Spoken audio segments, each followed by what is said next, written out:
Video ആയിട്ടാണ് വന്നിരിക്കുന്നത്. നമുക്ക് അന്യൊക്കെ ഒരു മാജിക് കാണിച്ചു കൊടുത്താലോ? അംബികെ ഒരു മാജിക് കാണിച്ചേ.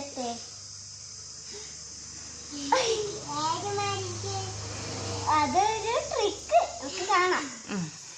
അപ്പൊ ഞാൻ ഫസ്റ്റ് ഒരു സ്പൂൺ എടുത്തു, പിന്നെ ഈ ഒരു ഗ്ലാസ്സിൽ വെള്ളം എടുത്തു.